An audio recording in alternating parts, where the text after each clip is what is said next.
My brother asked me to let him die today, and for 3 minutes and 17 seconds I considered it. We were in the stability ward. That's what the mandate calls the long-term neural care facilities, because calling them hospices would admit that some problems can't be solved by committee. Leo sat propped against the headboard of his assigned bed, and I watched the readouts above him translate his thoughts into waveforms. Through my acoustic weaver, a bone conduction headset I'd built during my doctorate to translate data patterns into sound, I could hear what those waves meant. Where a year ago his consciousness had been a full orchestra, now it was maybe 6 instruments on a good day. Today was not a good day. Today was a child's xylophone missing half its bars. "Noor," he said, and his voice had that careful quality of someone walking across ice, testing each word before trusting it. "The music you keep chasing for me, stop." I pulled the weaver away from my skull, letting it rest around my neck like the world's most expensive collar. Without it, the room became just another grey medical space funded by the Department of Citizen Welfare. Our government's way of managing the slow collapse of human potential they called the Great Exhaustion. 27 years since innovation died in our world, officially speaking. 27 years of brilliant minds producing nothing but variations on existing themes, while the infrastructure of our parents' generation rusted beneath fresh coats of paint. "The new neural restoration protocol is working," I told him, which was true if you defined working as slowing the inevitable. "Your pattern stability has increased by 4% this month." Leo laughed, and it sounded like paper tearing. 4% of nothing is still nothing. Synaptic decay. That's the disease eating my brother's mind, one connection at a time. The doctors describe it as the physical manifestation of the Great Exhaustion, when the human brain literally loses the ability to form new creative pathways. It starts with difficulty composing original thoughts, progresses to inability to recognize innovation in others, and ends with complete neural stagnation. Leo had been a composer before the diagnosis. Not just any composer. He could make you cry with 3 notes. Now he couldn't remember the difference between a major and minor scale on his bad days. "The team at DAP is close to something better," I said. DAP, the Division of Applied Progression, was my employer, though if you asked anyone on the street, they'd tell you it didn't exist. We were the reason Mandate citizens got to celebrate Miracle Mondays, when some lucky researcher would suddenly announce a breakthrough in fusion, or medicine, or materials science. The fact that these breakthroughs were stolen from parallel realities was a state secret I'd been keeping for 8 years. "DAP," Leo repeated, and his eyes sharpened for a moment. "Your Thieves Guild." He wasn't supposed to know that. The memory drugs should have, but then again synaptic decay did strange things to pharmaceutical interventions.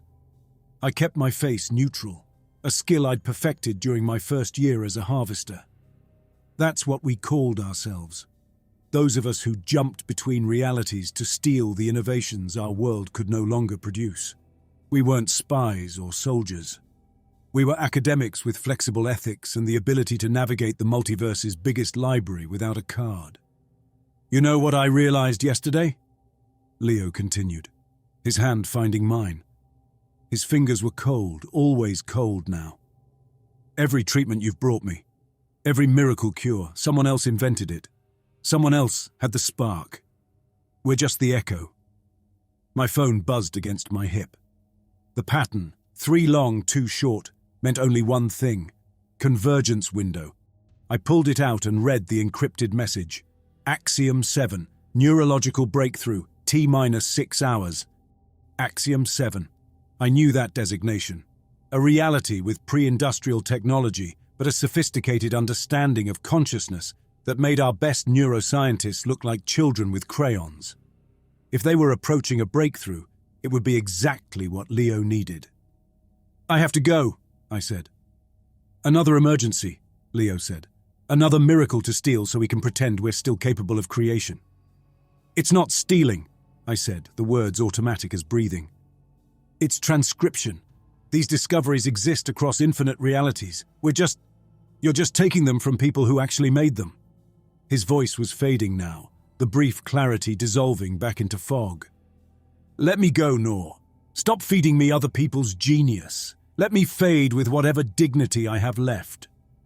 I stood, slinging my work bag over my shoulder. Inside, the portable jump anchor, a device the size of a coffee thermos that could punch a hole between realities, pressed against my ribs. "I'll be back tomorrow." "Will you?" He was looking at the ceiling now, at nothing. "Or will it be another you, from another reality, with another excuse?" I left before he could see my face change, before he could see that sometimes I wondered the same thing. How many versions of me were having this conversation across infinite worlds? How many were walking away? The pavilion, DAP's headquarters, was a 40-minute train ride from the hospital, built into the bones of what used to be the National Technology Expo Center. These days, instead of showcasing innovation, we imported it. Time to steal something that might keep my brother alive another 6 months. Time to pretend that made me something other than a grave robber with a doctorate. Time to find out why Axiom 7's breakthrough was worth an emergency summons. 4 hours later, I stood in Eureka Bay, the mission hub at the heart of the pavilion, watching my handler Marta Quine run through pre-jump protocols. She sent people to steal from other worlds for 2 decades. Axiom 7's convergence window opens in 90 minutes, Marta said. The target is Yenna Tallis, age 19, apprentice to their Council of Deep Thought.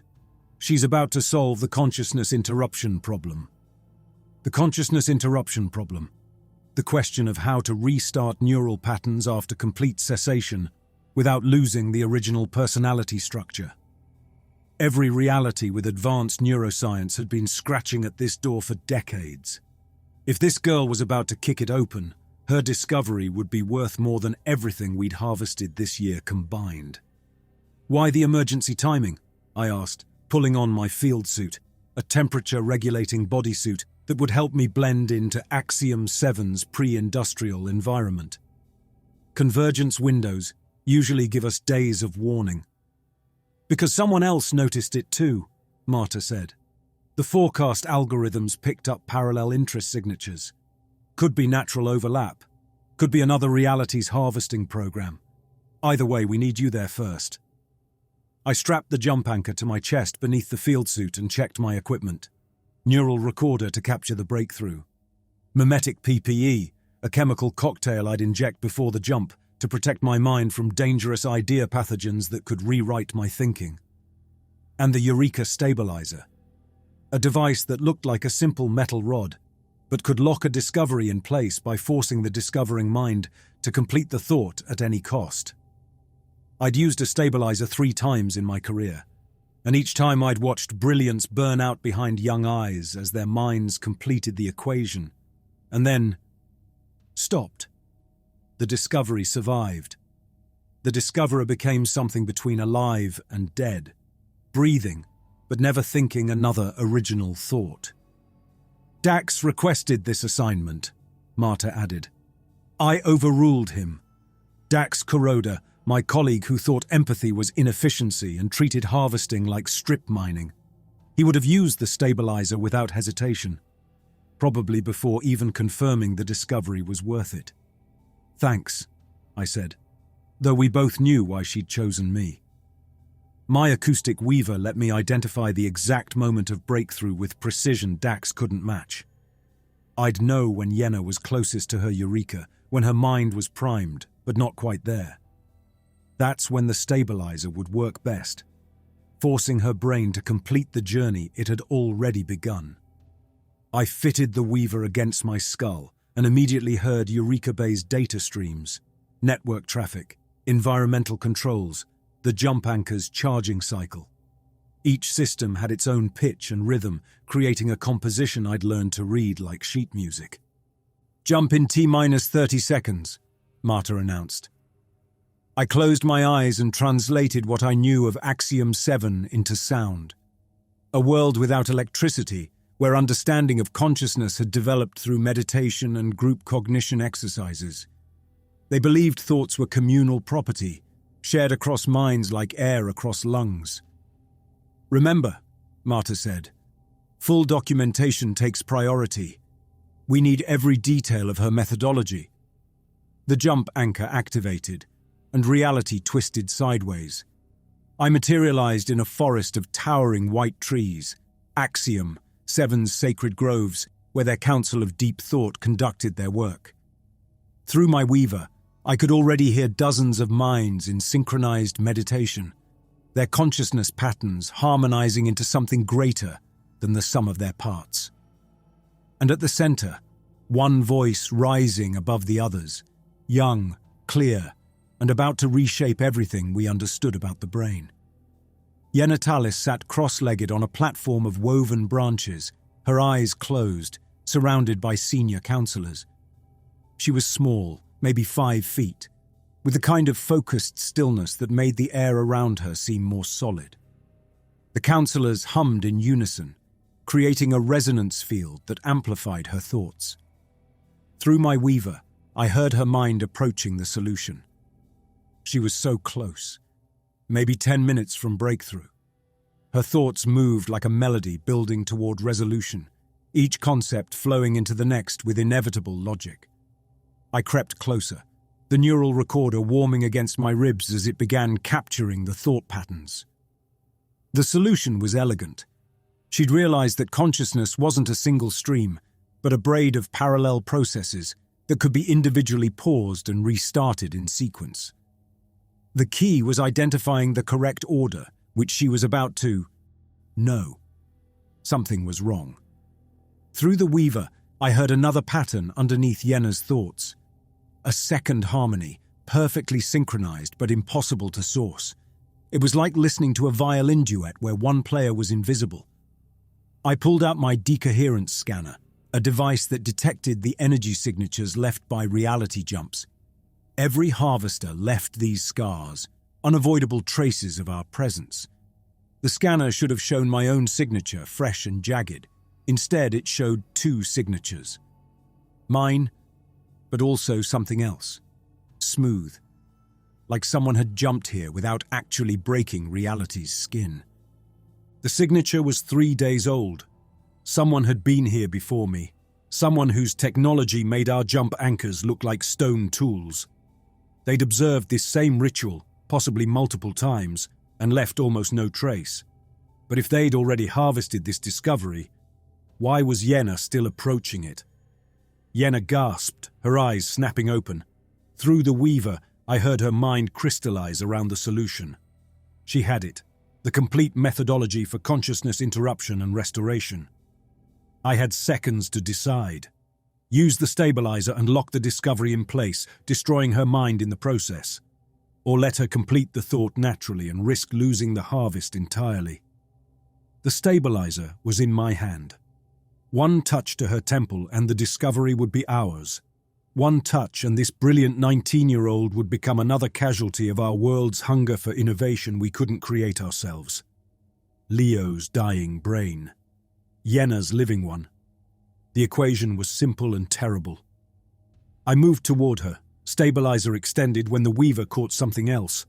A third pattern, different from either Yenna's thoughts or the mysterious harmony.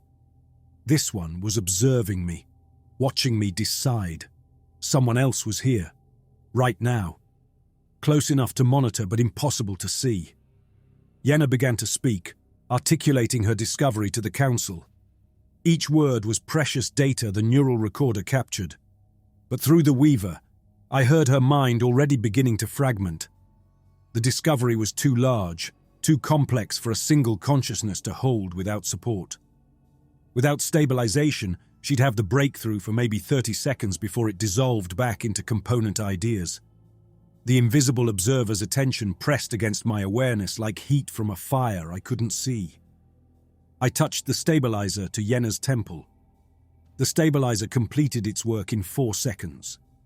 Through my weaver, I heard Yenna's mind lock into the discovery like water crystallizing into ice. Her eyes stayed open but stopped seeing. The breakthrough poured from her lips in a monotone that would continue until her throat went dry, then resume when someone gave her water. The council members around her leaned forward, capturing every word, not yet understanding that their prodigy would never speak another original thought. I backed away as they celebrated, my neural recorder saturated with stolen genius. The invisible observer I'd sensed was gone, or had never been there at all. Paranoia was an occupational hazard in my line of work. We called it parallel syndrome. The creeping certainty that someone somewhere was watching you the way you watched others. The jump back to my reality took 17 seconds. 17 seconds of existing nowhere while the anchor calculated the return trajectory. In that space between worlds, I always wondered if I'd come back as myself or as some slightly different version who'd made slightly different choices. Would that Noor have hesitated before using the stabilizer? Would she have found another way? I materialized in Eureka Bay's return chamber, a reinforced room designed to contain any potential contamination we might bring back, biological, mimetic, or worse.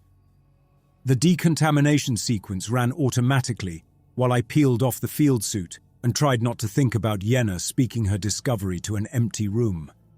Forever. Marta waited in the debriefing suite, her face a sealed vault. That was her gift, a face that gave away nothing while absorbing everything.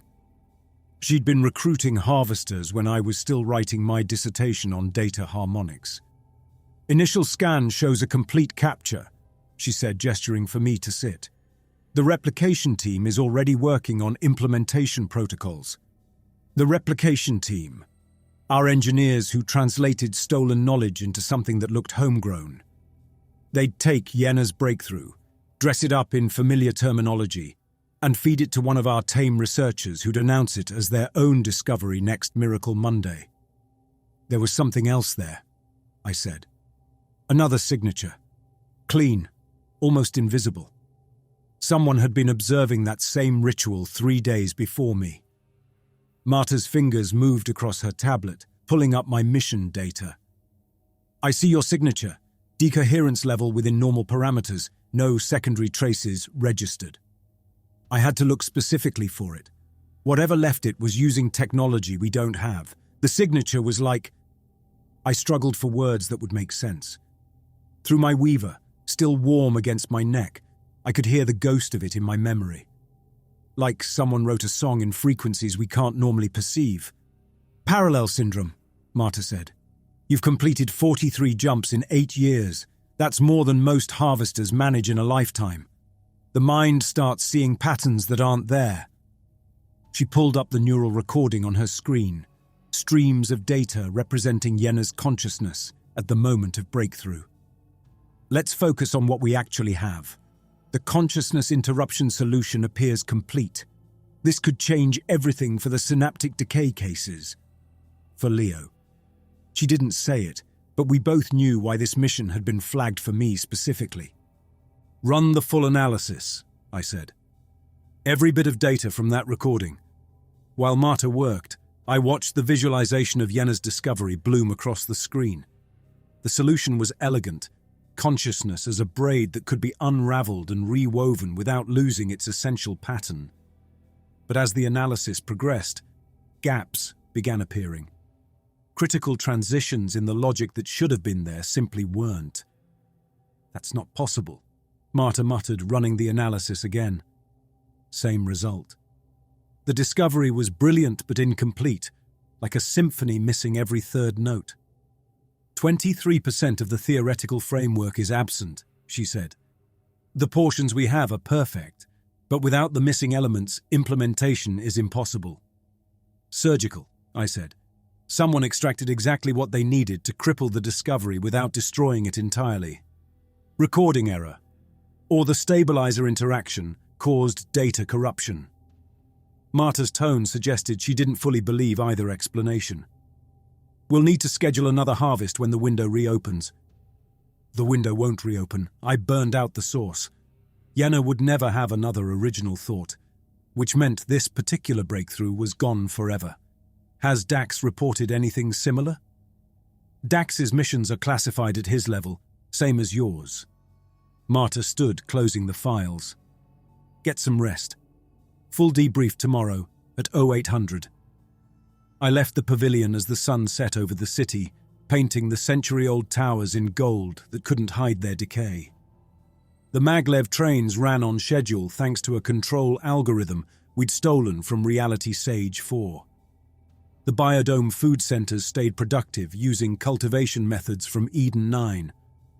We were a civilization of echoes, and now something was stealing even those. My apartment was dark when I entered, but I wasn't alone. Dax Kuroda sat at my Kitwell's table, looking at something on his phone. "Your security is pathetic," he said. "Breaking into colleagues' homes is against operational protocol. So is discussing classified missions." He turned his phone toward me. On the screen was a visualization of neural data riddled with the same surgical gaps I'd just seen in Yenna's discovery. This was from my harvest last week. Bioengineering breakthrough from Helix 3. 41% missing. I sat down across from him. Dax and I had never been friends. He thought I was too soft. I thought he was too willing to break things. But here he was, risking his career to compare notes. "How many?" I asked. "3 in the last month. All successful captures, all missing critical components. Always the same pattern, precisely extracted, no corruption markers." He pulled up another file. "And there's something else. The decoherent signatures at each site. Look at them under field magnification." I looked. At normal resolution, nothing. But magnified 1,000 times, there it was. The same clean signature I'd seen at Axiom 7. "Someone else is harvesting," Dax said. "Someone with better technology, better methods, and they're taking the prime cuts while leaving us the scraps. We need to report this." I did. 2 weeks ago, Marta buried it. The director buried it. They'd rather pretend we're not being out-competed than admit there's a bigger fish in the pond. "A bigger fish? Who?" I asked, leaning forward. "There are whispers in the deep archives," Dax said. "Stories the first generation of harvesters told. A theoretical entity they couldn't track. One whose technology was to ours what a starship is to a canoe. They gave it a code name. The Apex. The top of the multiversal food chain. Official policy is that it's a myth, a product of parallel syndrome. But we're not the first to see these signatures, Noor. We're just the first to have proof that the myth is real and it's eating our lunch." "So, what do you want from me?" Dax smiled. "You can hear things others can't. Those patterns you're always talking about. I want you to find them. Find whoever's doing this." "Why do you care?" "Since when does Dax Kuroda worry about anything beyond his success rate?" He was quiet for a moment then. "My daughter has synaptic decay. Early onset. She's 7. If someone's stealing the cures before we can steal them, then we're all just watching our people die for nothing." I thought of Leo, speaking his endless loop of other people's thoughts. Of Dax's daughter beginning her own descent into neural silence. "Okay," I said. "We hunt together." 3 weeks of hunting with Dax taught me more about parallel signatures than 8 years of solo harvesting. Where I heard patterns, he saw architectures. Where he mapped probability curves, I heard discordance. Together we'd identified 17 harvests with the same extraction pattern, all bearing those clean, decoherent scars. "There," Dax said, pointing at his screen in the unauthorized workspace we'd set up in a maintenance room beneath the pavilion. "Vela 12, fusion breakthrough scheduled for tomorrow at 1400 hours local time. Vela 12. A reality that had solved the energy crisis through what they called conversation fusion, treating plasma containment as a dialogue rather than a prison. Their breakthrough would be a new stabilization frequency that could maintain fusion indefinitely, worth more than gold to our energy-starved grid. "DAP has no harvester assigned," I said, checking the official logs. "Why would we skip this?" "We wouldn't, unless someone already knows it's compromised." Dax pulled up the field scan of Vela 12's last known state. "Look at the boundary membrane."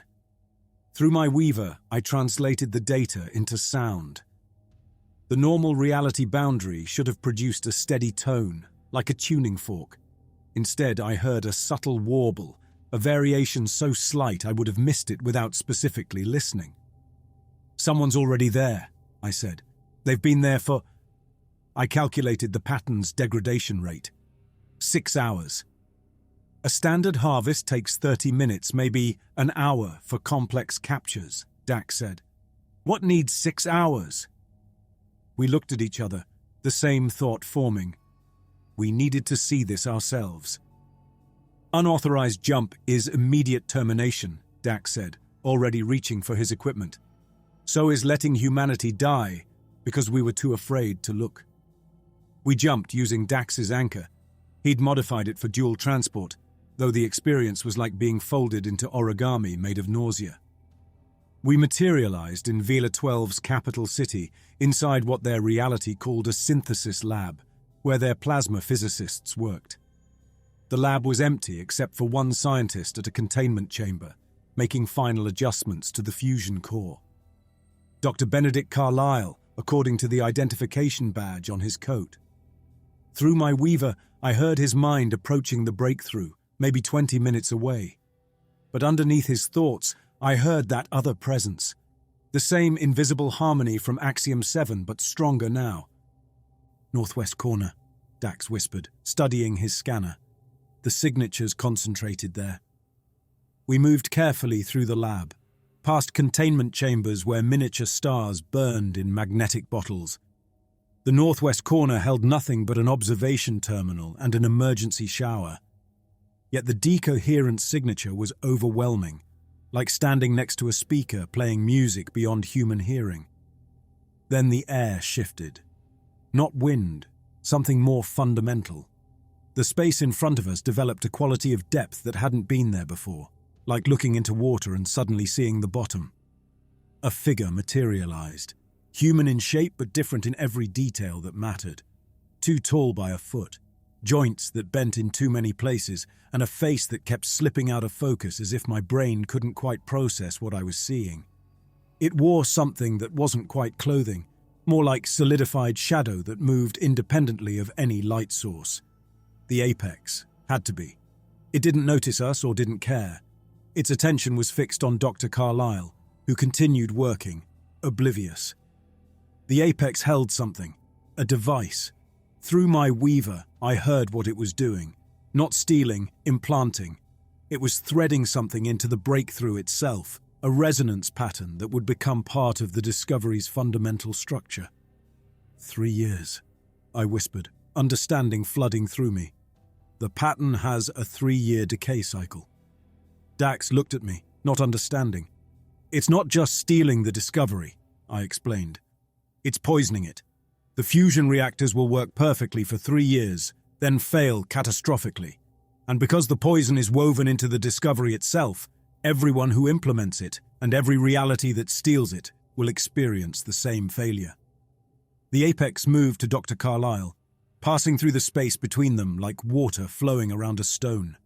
It touched the device to the scientist's temple, and I heard the implantation complete. The breakthrough would happen, would spread across realities through various harvesting programs like ours, and in 3 years would destroy every civilization that had adopted it. "The neural restoration from Axiom 7, I said, horror climbing my throat. If they did the same thing, every synaptic decay patient using that treatment, my brother, your daughter, they're all running on poisoned time." The apex finished its work and turned toward the observation terminal. For 1 second I thought it had seen us, but it moved past, beginning to fade back into that depth. Then it stopped. The featureless face turned directly toward us, and when it spoke, the words appeared in my mind without passing through my ears. "Observers," it said, the voice like harmony without melody. "Finally." Dax grabbed his anchor, trying to initiate an emergency jump. Nothing happened. "You cannot leave until the implantation witnesses," the apex said. "This is the necessity. You will watch, you will understand, you will carry the knowledge back to your small thieves." Dr. Carlyle gasped, his breakthrough crystallizing. Through my weaver, I heard both the discovery and the poison taking hold, inseparable. inevitable. The fusion solution was brilliant, a frequency that spoke to plasma in its own language, creating perfect stability. And in 3 years, that same frequency would invert, turning every reactor into a bomb. Why? I asked. The apex tilted its head. You steal from gardens you did not plant. We ensure the harvest has consequences. This is balance. This is teaching. This is kindness compared to what we could do. Kindness, Dax snarled. You're murdering billions. We are revealing the price of theft. Your civilizations could create. Instead, you steal. So we make stealing expensive. Perhaps after enough pain, you will remember how to grow your own gardens. The creature began to fade again, becoming translucent. The maglev control algorithms, I said, sudden understanding hitting me. The biodome cultivation methods. How long have you been doing this? Every gift has a price. Some come due sooner than others. The transport system you stole from Sage 4? 7 months remain. The agricultural techniques from Eden 9? Already beginning to fail in ways you attribute to soil depletion. It paused, that featureless face somehow conveying satisfaction. You've built your entire civilization on a foundation of poisoned miracles. It was gone, leaving only that clean signature and the knowledge of what we'd witnessed. Dr. Carlyle was writing his equations on the board, his hand moving with the fervor of discovery. Every symbol he wrote was perfect and poisoned. In a few hours, news of his breakthrough would spread. Harvesting programs from a dozen realities would take notice. The convergence window would open, and everyone would steal their own destruction. We have to warn Dape, Dax said. They won't believe us. Or worse, they already know and don't care. I watched Dr. Carlyle work, this brilliant man whose discovery would save and then destroy worlds. We need proof. We need to find every poisoned harvest and document them. The maglev trains, Dax said. If they fail in 7 months, the entire transport infrastructure collapses. Food won't reach the cities, unless we learn to create instead of steal. The Apex's message was clear. Stop being parasites or die like them. The anchor finally responded, pulling us back to our reality. We materialized in the maintenance room, both of us shaking from more than the jump. Every miracle we've celebrated, I said. Every miracle Monday. They could all be poisoned. We've been feeding our world toxic gifts for who knows how long. We had months, maybe a year before our stolen infrastructure began collapsing. Before the biodomes failed, and the transport stopped, and the careful house of cards we'd built from other worlds' innovations came crashing down. All because we'd forgotten how to build our own. I spent the next 2 days mapping every successful harvest from the past 5 years, while Dax ran field analysis on their signatures. We worked in our hidden maintenance room, surrounded by screens showing data that would end our careers if discovered, or save our civilization if we were right. Here, Dax said, pointing at a cascade of numbers, the biodome cultivation protocol we harvested from Eden 9 3 years ago. Look at the resonance pattern embedded in the implementation code. Through my weaver, I heard the same toxic harmony the Apex had woven into the fusion breakthrough. But this one was different. Older, already beginning to decay. When? I asked. 6 weeks, maybe less. Every biodome using that protocol will experience cascade failure. The synthetic soil will stop supporting life. He pulled up distribution records. That's 40% of our food production. The maglev control algorithms are worse, I said, showing him my analysis. The Apex was telling the truth, 7 months until systematic failure. But it won't be gradual. The poisoned code creates a resonance feedback loop. Every train on the network will accelerate simultaneously until the magnetic fields collapse. My phone buzzed. Marta, demanding my presence for a routine evaluation. The timing wasn't coincidental. Our unauthorized access to archived mission data must have triggered something. She knows, Dax said. Then we confront her with what we found. Or she's about to make us disappear. The DAP doesn't tolerate security breaches. Then we make sure she can't ignore us. An hour later, I sat in Marta's office in the pavilion's executive level. She hadn't said a word since I'd entered, just studied her tablet with the intensity of someone deciding whether to save or sacrifice a chess piece. "You accessed restricted archives," she finally said. "You performed an unauthorized jump with modified equipment. You violated every protocol that keeps this program functioning." "The program is killing us," I said. She looked up. "Show me your data." I laid it out. Every poisoned harvest, every embedded failure, every calculated collapse. The Apex's message was clear in the patterns. We had built our recovery on stolen goods, and the bill was coming due. Marta studied the information for 17 minutes without speaking. Through my weaver, I heard her tablet's data streams shift and reorganize as she cross-referenced our findings with something else. Files I didn't have access to. "We know," she said quietly. The words hit like cold water. "What?" "Not about this specific entity, your Apex, but about the anomalies, the incomplete harvests, the embedded failures." She turned her tablet toward me. "We call them acceptable losses." The screen showed a probability matrix, our civilization's survival chances with and without harvested technology. Without it, total collapse within 2 years. With it, even poisoned, managed decline over decades. "You're choosing slow death over fast death," I said. "I'm choosing survival over extinction. The poisoned harvests still work for years. That's years to find solutions, to rebuild capability, to steal more poisoned gifts, to stack catastrophe on top of catastrophe until the whole thing collapses at once. What alternative do we have?" Marta's control cracked slightly. "You've seen the numbers. The great exhaustion wasn't just cultural, it was neurological. We literally cannot innovate at the rate required to maintain our infrastructure. The creative capacity is gone, burned out of our species like a fuse. The Apex said we could learn to create again. The Apex is poisoning our children." She pulled up another file, hospital reports from across the city. "The seizures started 3 days ago, everyone using harvested neural therapies for synaptic decay. Not the incomplete cure you brought back, but the previous generation of treatments. They're failing ahead of schedule." My phone buzzed. "Leo's hospital. Emergency." "Go," Marta said. "But understand this. If you expose what you've learned, if you cause a panic, the collapse happens immediately. No managed decline, no time to prepare, just chaos." I stood to leave, then stopped.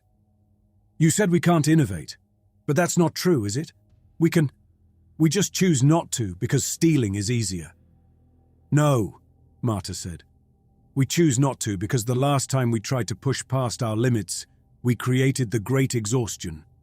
Every attempt at forced innovation triggers the same neurological cascade. It's not a choice, nor it's a survival instinct encoded in our neurons." "Encoded by who?" She didn't answer, but through my weaver, I heard her tablet's data streams spike with encrypted files, classification levels I'd never seen before. Whatever had caused the great exhaustion, it wasn't natural. And Marta knew it. I left her office and ran for the hospital. Dax's message arriving as I boarded the express transit. My daughter's seizing, neural treatment failing. The Apex wasn't just poisoning our infrastructure. It was specifically attacking the treatments that kept our most vulnerable alive. The message was becoming clearer. Stop stealing and start creating. Or watch your wounded die first. At the hospital, I found Leo's room transformed into an emergency ward. 7 other synaptic decay patients had been brought in, all suffering the same neural feedback loops. Their borrowed treatments, cognitive enhancers from Sage 7, neurotransmitter stabilizers from Axiom 3, were turning against them. Leo was conscious but fading, his eyes finding mine as I entered. "The music," he whispered. "It's playing backwards." Through my weaver, I heard what he meant. The harmonies that had held his failing neurons together were inverting, creating destructive interference patterns. The Apex had turned our medicine into poison, and we had nothing, absolutely nothing, of our own to replace it with. "We need original research," the lead physician said. "Something developed here, not imported. But we haven't had a genuine neurological breakthrough in 27 years, I finished. Since the Great Exhaustion, since we'd lost the ability to create, or since something had taken it from us." I left Leo sedated but stable. His neural patterns held together with medications so old they predated the Great Exhaustion. Barely effective, but at least genuinely ours. The doctor had given him maybe 10 days before those stopped working too. Back in the maintenance room, I found Dax surrounded by holographic displays showing field distortions across 50 different realities. His daughter was stable too, he'd told me, but only because they'd put her in an induced coma to slow the neural feedback. "I found something," he said without preamble. "A reality designation that doesn't exist in our database, H731, but look." He pointed at a signature pattern. "The apex has been there 17 times in the past month. H731. The designation system was simple. H for realities similar to ours, followed by a number indicating degree of deviation. H731 should be almost identical to our world, maybe a few decades ahead or behind. But it wasn't in our records, which meant either it had been classified beyond our access level, or someone had deliberately erased it. "There's more," Dax continued. "The signature shows bilateral flow. The apex isn't just visiting H731. Someone from there is visiting them back. Communication between a harvested reality and its harvester? That violated everything I understood about the power dynamics involved. We need to go there," I said. 3 hours later, after fabricating mission orders that would fall apart under any real scrutiny, we stood in Eureka Bay's jump chamber. The technician on duty was new, overwhelmed by the forged authorization codes we'd presented, and eager to process us without questions. The jump to H731 felt different. Not the usual folding sensation, but something closer to being translated, like being converted from one language to another. We materialized in what should have been the pavilion's location in that reality.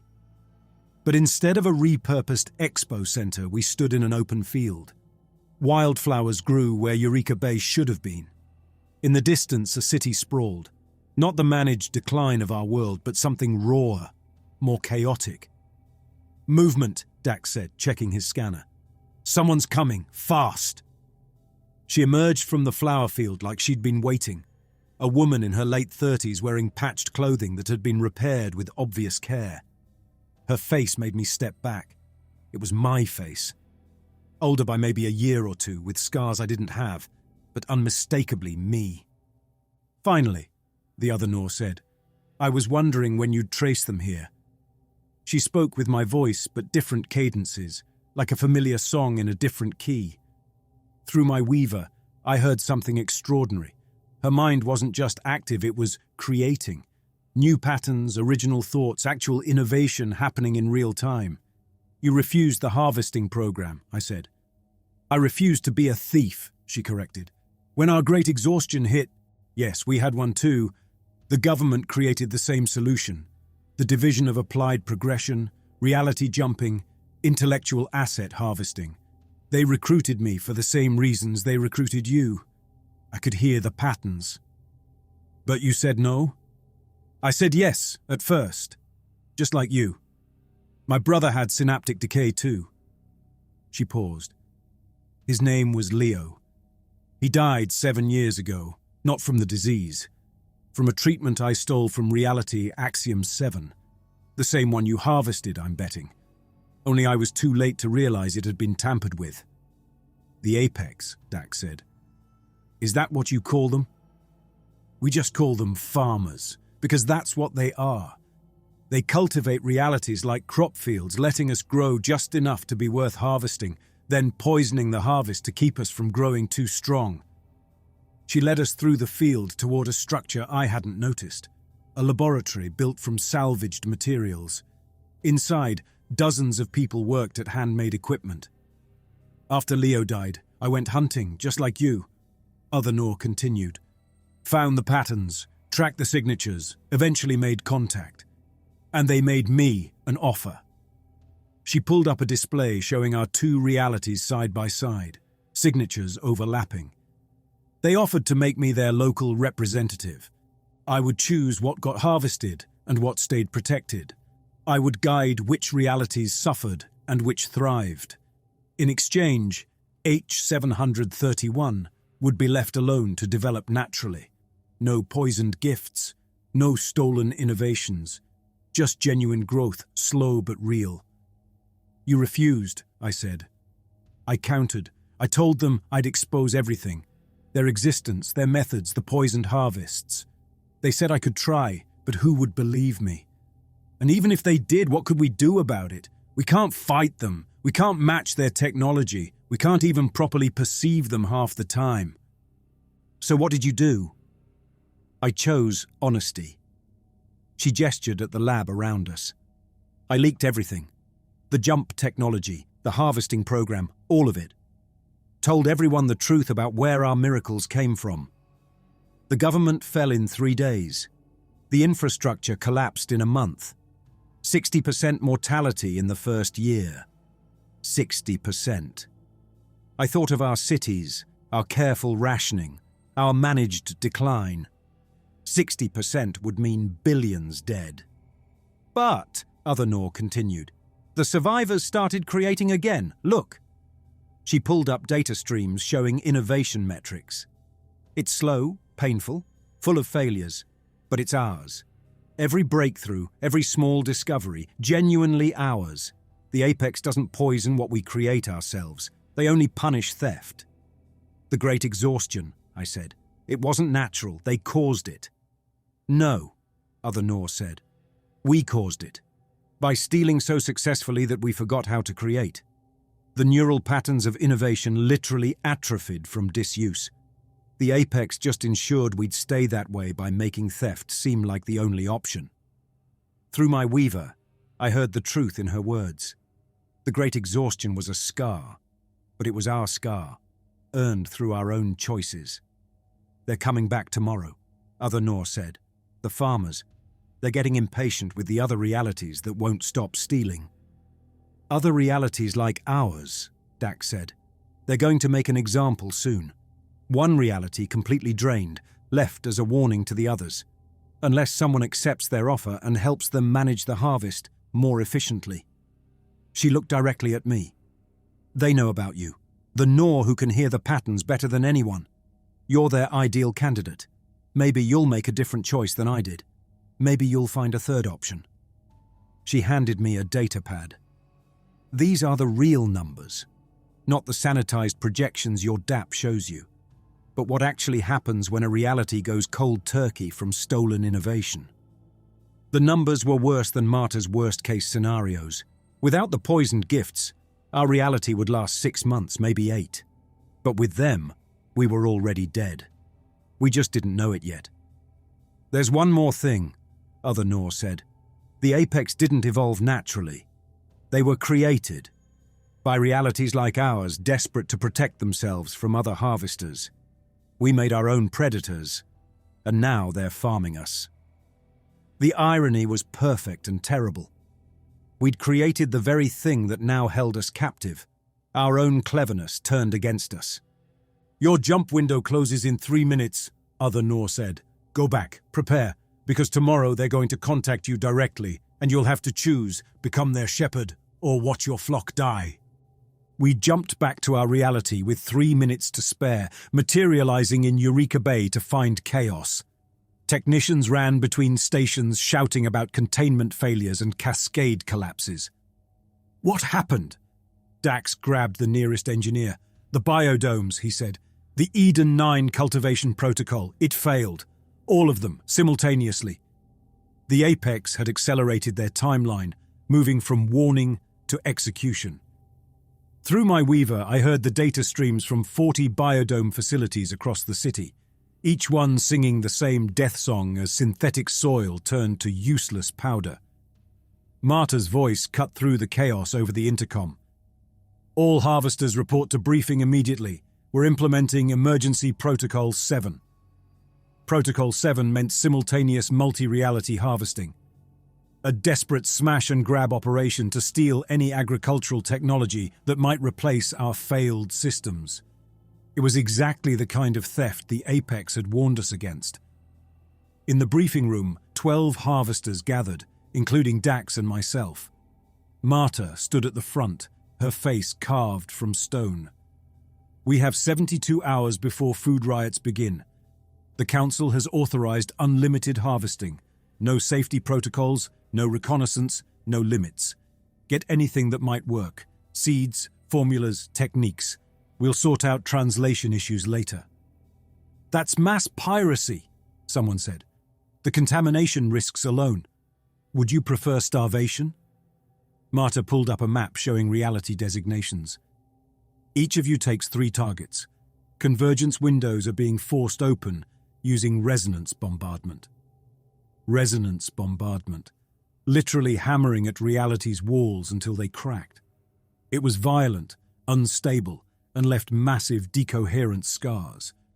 We'd be announcing our theft to anyone watching. Nor, you're taking Grove 23, Eden 12, and Axiom 5, Marta assigned. They each have botanical breakthroughs scheduled within the next 6 hours. I stood to leave with the others, but Marta caught my arm. Whatever you found during your unauthorized investigation, forget it. We're in survival mode now. In the prep room, 12 harvesters suited up simultaneously. I strapped on my equipment. Beside me, Dax prepared for his own assignments. 3 realities with livestock solutions that might replace our failing protein farms. They're watching, I said quietly. The Apex. This is exactly what they want. Panic-stealing, desperate grabs at anything that might work. What choice do we have? He checked his stabilizer, the device we use to force discoveries to completion. My daughter needs food, your brother needs food, everyone needs... The lights went out everywhere. Through my weaver, I heard every system in the pavilion power down simultaneously. In that darkness, a voice spoke directly into my mind. Noor Kestrel. The Apex. Here, in the room with us. Emergency lighting kicked in. The other harvesters stood frozen, their eyes vacant, caught in some kind of stasis. Only Dax and I remained aware, though he couldn't move either. The Apex materialized in the center of the room. Through my weaver, its presence sounded like every frequency at once, a white noise that somehow contained meaning. Your reality stands at an inflection point, it said. Continue stealing and we accelerate the poisoning. Every theft now costs 10 times the damage. Your maglev system fails tonight instead of in 7 months. Your medical supplies corrupt tomorrow. Your water treatment systems begin producing toxins within the week. You're murdering billions, I said. We're teaching consequences. But you... It moved closer, and I realized it wasn't walking but somehow adjusting the space between us. You could be more than a student. You could be a teacher yourself. It extended something toward me, a convergence of possibilities that my brain interpreted as an offering. Become our shepherd for this reality cluster.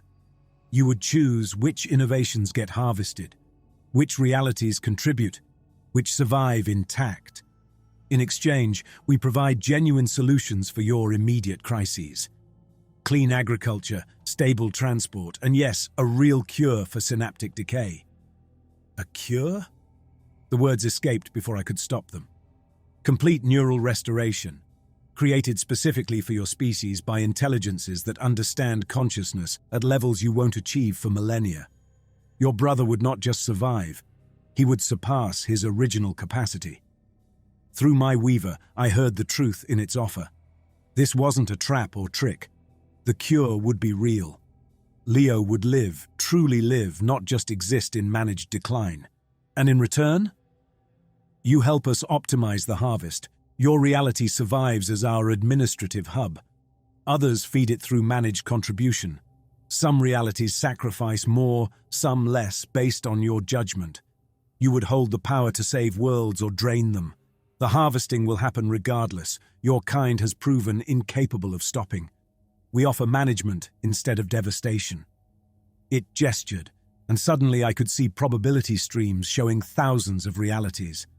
In one branch, continued chaos led to cascading collapse across multiple worlds. In another, with me as shepherd, the decline was controlled, survivable for most. You hear patterns others miss. You already understand the harmony of interconnected systems, and unlike your colleague, it indicated Dax, you still have enough empathy to make difficult choices without becoming cruel. I need time. 48 hours. Continue your mission if you must. Steal what you think you need, but know that every theft now accelerates the collapse. When you're ready to accept, simply speak into your weaver. We're always listening. The apex began to fade, becoming translucent. One more gift to prove our intentions. It touched something to my weaver, and I heard a new pattern. Complex, beautiful, absolutely original. A temporary stabilization for synaptic decay. Not a cure, but it will give your brother 6 clear months. 6 months to say goodbye properly or to wait for our permanent solution. Then it was gone. The lights returned. The other harvesters resumed their preparations as if nothing had happened. I looked at the pattern the apex had given me, already understanding how to implement it. 6 months of clarity for Leo. 6 months bought with the promise of becoming exactly what I'd spent 8 years telling myself I wasn't. A thief who chose who to steal from and who to spare. My jump anchor signaled ready. Grove 23's convergence window was opening. I could refuse the apex, complete this desperate harvest and watch our reality collapse in weeks instead of months. Or I could accept, save our world by becoming the overseer of others' suffering. I jumped to Grove 23 anyway. It was a botanical paradise, a reality where humanity had chosen collaboration with nature over domination. Their breakthrough was happening in a research pavilion that was itself alive, walls of woven vines that filtered air, floors of modified moss that absorbed sound. The scientist approaching her discovery was barely 20, working alone in the pre-dawn hours. Through my weaver, I heard her mind building toward the moment, a method for making any plant self-regulating, able to adjust its own growth based on available resources. It would end famine without destroying ecosystems. Perfect for our failing biodomes. I positioned myself behind a partition of flowering vines, neural recorder ready, stabilizer in my hand. The young scientist, Dr. Wells, according to her notes, whispered to her plants as she worked, thanking them for their participation. She believed they could hear her. Through my weaver, I realized she might be right. The plant's bioelectric fields changed in response to her voice. The breakthrough came like dawn. Dr. Wells gasped as the solution crystallized in her mind. I raised the stabilizer, ready to lock the discovery in place, and stopped, because through my weaver, I heard something else. The apex was here, invisible but present, watching me watch her, testing me, waiting to see if I would steal even knowing the consequences. Dr. Wells began writing her discovery, her hand moving fast across recycled paper. Every word she wrote was precious, irreplaceable. Without the stabilizer, she'd complete the discovery naturally, publish it, change her world. With it, she'd become another Yenna, speaking to empty rooms forever. I lowered the stabilizer and activated only the neural recorder, capturing what I could without intervention. Dr. Wells finished her work, laughed with pure joy, and ran to wake her colleagues. She would live. Her discovery would flourish, and I would return with an incomplete harvest that might be useless. The apex materialized beside me as Dr. Wells disappeared down the vine-covered corridor. "Interesting choice," it said. "You've stolen less harmful theft. Progress of a kind." "It's not enough," I said. "The incomplete data won't save our biodomes." "No, it won't. Your people will starve unless you accept our offer." I thought of Leo, of the 6 months of clarity the apex had gifted me, of Dax's daughter in her induced coma. of millions dependent on systems about to fail. The calculation was simple: become their shepherd, or watch everyone die. But there was something wrong with the calculation. Something other Noor had said echoed in my mind. The apex didn't evolve naturally. They were created. You were made by realities like ours, I said, to protect against harvesting. Correct. We were a defense that became autonomous. Now we maintain the system we were designed to prevent. Why? Because without management, the harvesting creates cascade failures across infinite realities. We poison stolen gifts to limit the damage, to force realities toward creation instead of theft. It's inefficient, but it maintains multiversal stability. The phrase triggered something in my mind, a pattern I hadn't seen before. Through my weaver, I heard the larger harmony. Thousands of realities all stealing from each other. A cacophony of theft that the apex was trying to conduct into something manageable. What if there was another way? I asked. Not managed theft or forced creation, but something else. The idea came like Dr. Wells's discovery, sudden but inevitable.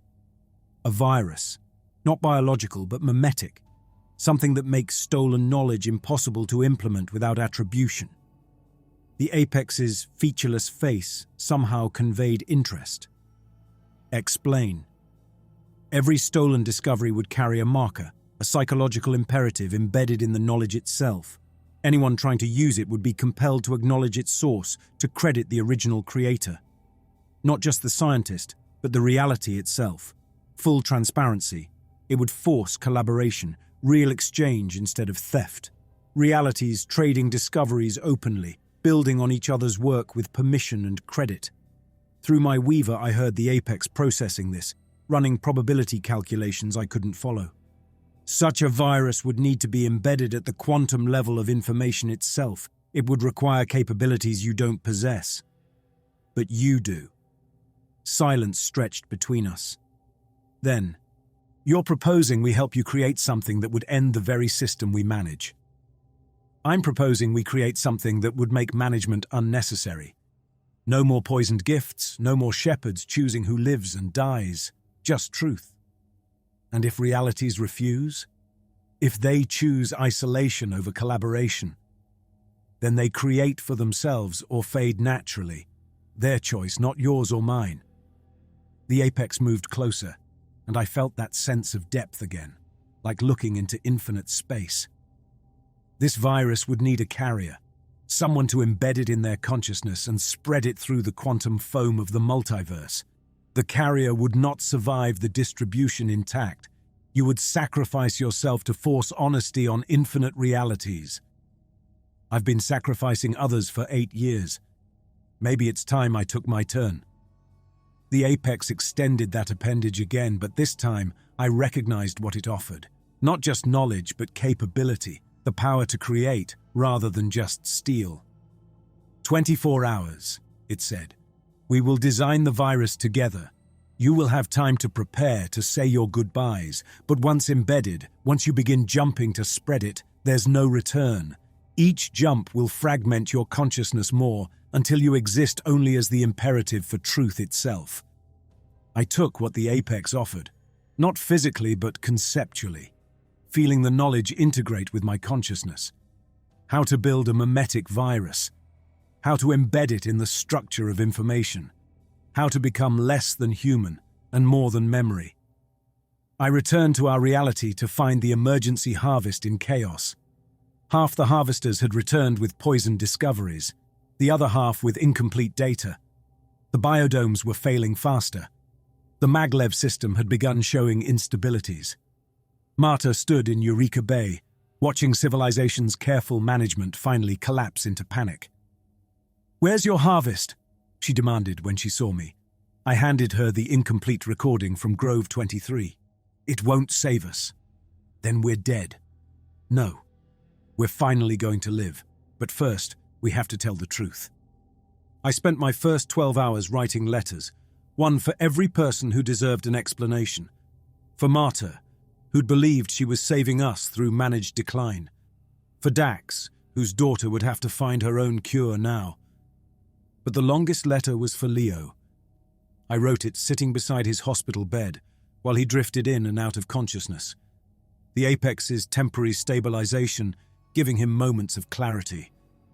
"You're going to do something stupid," he said during one of those moments, his eyes finding mine with the focus he'd had before the disease. "Something necessary. Those aren't mutually exclusive." He struggled to sit up and I helped him, feeling how light he'd become. "The music in your head right now, I can see it on your face. It's not a song about survival." Through my weaver, I could hear his neural patterns stabilizing, the apex's gift holding his mind together like careful stitches. 6 months of clarity before the borrowed time ran out. "I found a way to end the theft," I said. "All of it, forever.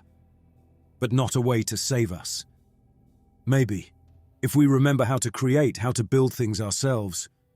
"Nor." His hand found mine. "I've been dying for 3 years. I've watched you kill yourself trying to save me. Maybe it's time we both stop running from the truth. The truth is what I'm trying to give us. Then give it. But not for me. Not to save me or anyone else. Do it because it's the first honest thing our world will have done in 27 years. I played him the pattern the apex had given me through the weaver, the structure of the virus we were building. It translated into something almost like music, a cascade of requirements and permissions that would rewrite how information itself could be shared between realities. He listened with his eyes closed, and when it ended, he was crying. "It's beautiful," he said. "It sounds like you." I left the hospital and found Dax in our lab beneath the pavilion, still analyzing the poisoned harvests, still searching for patterns that might save his daughter. "I know what you're planning," he said. "The apex contacted me too, offered me the same deal. Become their shepherd. Save my daughter. Why didn't you take it?" "Because I've been a thief long enough to recognize a protection racket. But you're planning something else, aren't you? Something they didn't offer." I explained the virus, watching his expression change from skepticism to understanding to something that might have been respect. "You're going to force the entire multiverse, to be honest," he said. "Do you have any idea what that will do?" "End the harvesting programs, collapse most governments, probably cause massive chaos, and possibly teach us to create again." He stood, walked to a cabinet, and pulled out a vial. "I synthesized this myself. No stolen knowledge, just old chemistry from before the exhaustion. It won't cure my daughter, but it might give her more time. Real time, not borrowed." He handed it to me. Proof that we haven't completely forgotten how to think for ourselves. "Keep it," I said. "You'll need that proof when everything falls apart." The final 6 hours I spent with the apex in a reality it had prepared. A space between spaces where the laws of physics were negotiable. Together, we built the virus not as code, but as a living pattern. Something that would embed itself in the structure of information itself. "You understand what this means," the apex said as we worked. "Every piece of stolen knowledge, past and future, will carry this compulsion. The need to attribute, to credit, to acknowledge. It will be psychologically impossible to claim another's discovery as your own. Your consciousness will fragment across every reality you visit to spread it.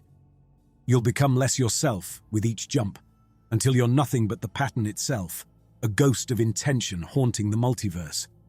And if realities choose isolation over collaboration, if they'd rather die than admit to theft, then that's their choice.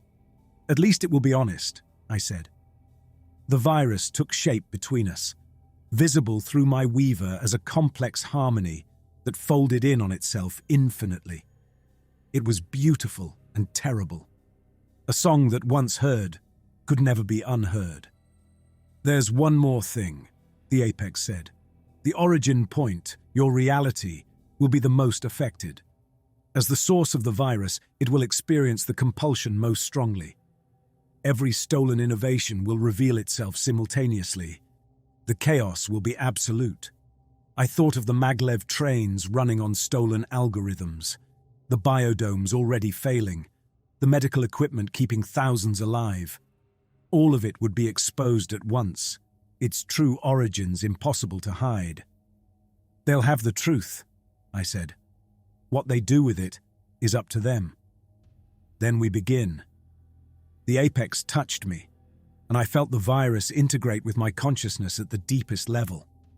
It didn't hurt exactly, but I could feel myself changing, becoming something more and less than human.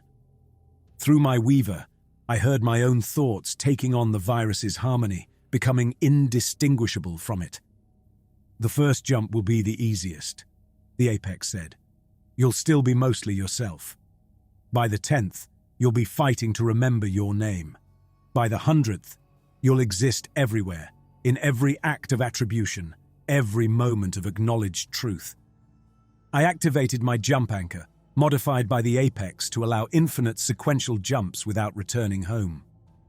The first destination appeared in my mind, Reality M7, where a harvesting program had just stolen plans for water purification that would fail in 18 months. I jumped. M7 was easy. I materialized in their harvesting facility, and the virus spread through their information networks before anyone noticed I was there.